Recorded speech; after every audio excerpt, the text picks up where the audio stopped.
তানার মেয়ে বলছেন যে নিজে থেকে সওগাত মোল্লা স্যারেন্ডার দিয়ে এনআইএর হাতে, এই নিয়ে কি বলবেন? কেন, তার মানে কি ওর মেয়ে আর বাবার কথাটা আলাদা?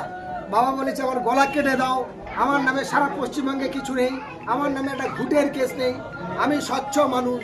তাহলে এবার বলুক শওকত মোল্লার মেয়ে আমার বাবা ডুপ্লিকেট করে ক্যানিং মুক্ত বিদ্যালয় থেকে সার্টিফিকেট করেছিল।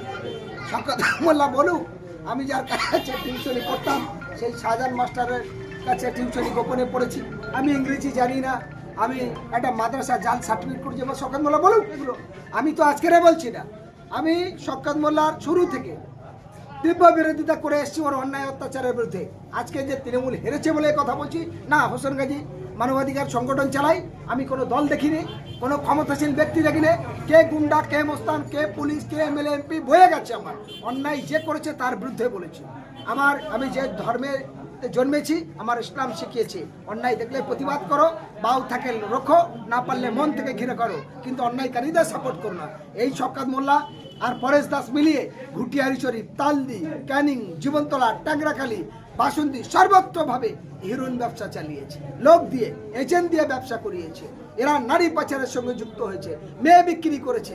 আপনি জানেন বাসন্তী ব্রিজের তলায় ফরিদা বলে একটা মেয়ে, তাকে মহারাষ্ট্রের পুনায় বিক্রি করেছে। সেই মামলা বাসন্তী থানা থেকে কিচ্ছু করেনি এদের ভয়তে। এর সঙ্গে রাজাগাজী সহ এরা সবাই যুক্ত। আমি এই কেসটা অনেক দূর পর্যন্ত গড়িয়েছিলাম, কিন্তু তখন ওরা পাওয়ার ছিল বলে কিছু হয়নি, মাত্র 13 বছর বয়স। ফলে অসংখ্য কেস এরকম আছে। ফলে পাপের কোনোদিন লুকায় না, সাগর কোনোদিন চোখা না।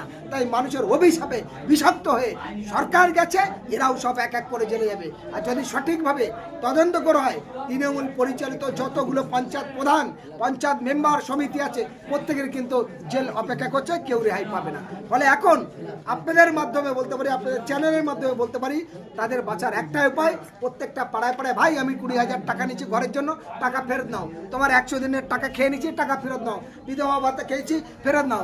ঘর জন্য 20,000 নিচ্ছি, ফেরত নাও, আমাকে ক্ষমা করে দাও। আল্লাহ তাআলা বলছে তুমি যার কাছে অন্যায় করেছো তার কাছে ক্ষমা চাও। তো শওকত মোল্লা এবং তার দলের সমস্ত ক্যাডার বাহিনীরা এই তৃণমূলের নাম করে যারা এতদিন বাহাদুরি করেছে, আমি বলবো প্রকাশ্য এই এলাকায় মানুষের কাছে ক্ষমা চেয়ে নিন, তাহলে আপনাদের ক্ষমা হবে এবং আগামী দিনে স্বচ্ছভাবে চলার জন্য আহ্বান রেখে এটুকু আমার কথা শেষ করছি।